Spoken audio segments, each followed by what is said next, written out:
Quartararo mendapat hukuman yang tidak biasa untuk Grand Prix Inggris menyusul kecelakaannya di lap-lap awal balapan MotoGP Prancis di Le Mans pada hari Minggu. Pembalap pabrikan Yamaha ini memukau penonton tuan rumah pada hari Sabtu dengan meraih pole position untuk putaran kedua secara beruntun. Quartararo berhasil mengubah pole tersebut menjadi finish keempat di balapan sprint setelah memimpin selama 5 lap pertama. Namun, pada balapan utama hari Minggu yang berlangsung dalam kondisi basah dan menerapkan format flag to flag, Quartararo termasuk di antara beberapa pembalap yang memilih beralih ke motor kering setelah lap pemanasan. Akibatnya ia mendapat hukuman double long lap penalti sesuai aturan baru.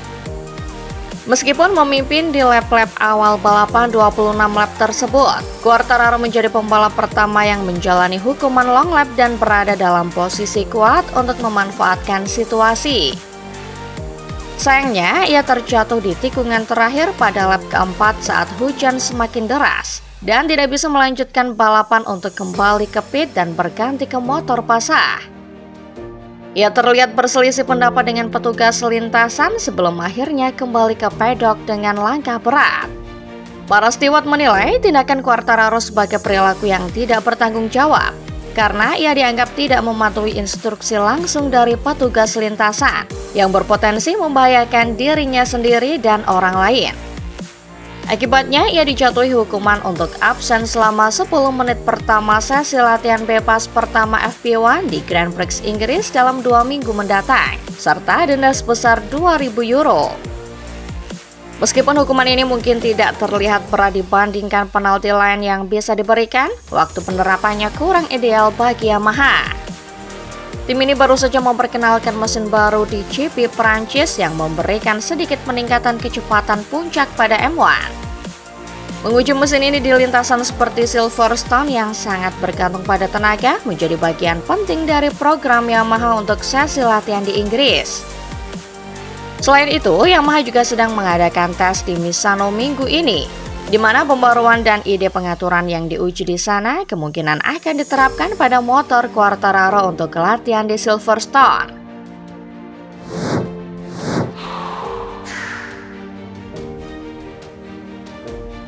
Akhir pekan Enea Bastianini di MotoGP Prancis yang penuh kejadian berakhir dengan keputusan FIM Stewart yang memberikan hukuman long lap penalti untuk balapan berikutnya di Silverstone. Pembalap Italia dari tim Tech3 KTM ini sebelumnya diperintahkan untuk turun 2 posisi karena dianggap berkendara secara tidak bertanggung jawab saat bersaing dengan Jack Miller di balapan sprint. Selain itu, ia termasuk di antara 13 pembalap yang menerima hukuman double long lap penalti karena masuk pit di akhir lap pengintaian pada balapan utama dimulai ulang. Namun, sebelum sempat menjalani hukuman tersebut, Bastianini kehilangan kendali di chicane pertama dan menyebabkan mantan rekan setimnya di Ducati pabrikan Francesco Bagnaia terjatuh. Keduanya berhasil kembali ke lintasan dan Bastianini melanjutkan balapan untuk menjalani hukuman double long lap yang telah dijatuhkan. Kejadian belum berakhir di situ, Bastianini kembali terjatuh di tikungan 14.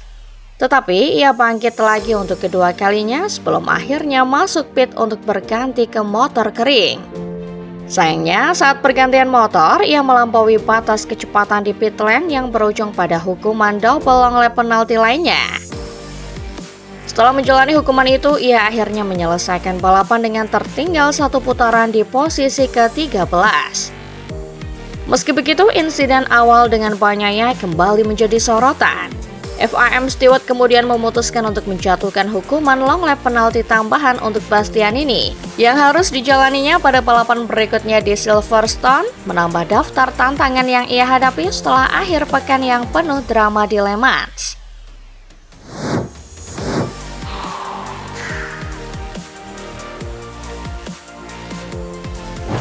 Kabar menggemparkan datang usai berakhirnya MotoGP Prancis 2025. Jorge Martin ingin keluar dari Aprilia Racing meski kontraknya baru berakhir 2026 mendatang. Jorge Martin ingin mengaktifkan klausul dalam kontraknya yang membuatnya bisa meninggalkan Aprilia Racing pada akhir MotoGP 2025 mendatang. Salah satu syarat untuk mengaktifkan klausul tersebut adalah soal kegagalan dirinya menjadi salah satu penantang gelar sampai seri ke-6 di Le Mans akhir pekan lalu.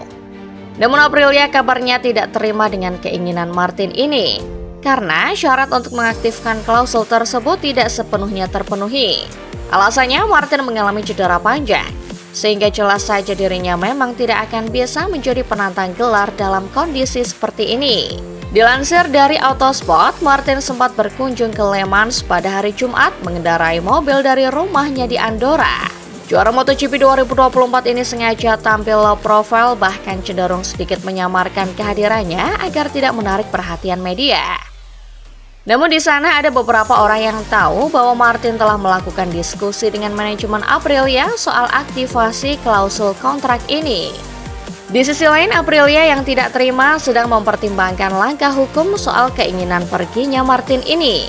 Hal ini membuat Martin menurunkan emosinya dan mempertimbangkan menunda periode evaluasinya sampai GP San Marino pada pertengahan September mendatang. Jika terjadi, maka perpisahan antara Martin dan Aprilia ini akan mengguncang bursa pembalap MotoGP 2026. Pastinya, tiap pabrikan akan menunggu untuk melihat bagaimana langkah yang akan diambil Martinator. Honda menjadi tempat paling logis buat Martin karena ada Luca Marini yang kontraknya akan habis pada akhir 2025 ini.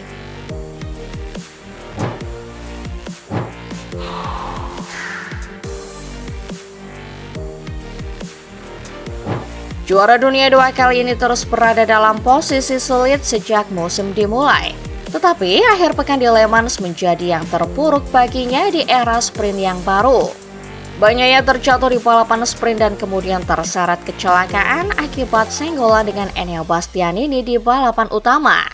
Membuatnya gagal mencetak poin dan kini tertinggal 51 poin dari Marc Marquez di klasemen kejuaraan. Sejak awal akhir pekan, ia sudah mengakui kesulitan mendapatkan rasa percaya pada bagian depan motor yang dibutuhkannya dan terpaksa beradaptasi dengan kondisi tersebut.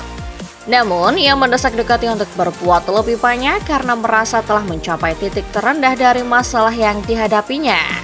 Banyak yang menjelaskan bahwa timnya perlu memberikan penjelasan dan solusi atas kurangnya sensasi di bagian depan motor. Meskipun tim telah berusaha keras membantunya, setelah 6 akhir pekan balapan mereka belum menemukan jawaban. Ia merasa sangat tidak nyaman dengan motor karena tidak mendapatkan umpan balik yang jelas, baik saat mencatatkan lap tercepat maupun melaju beberapa detik lebih lambat. Motor memberikan sensasi yang sama, sebuah masalah yang telah ia rasakan sejak tes di Thailand.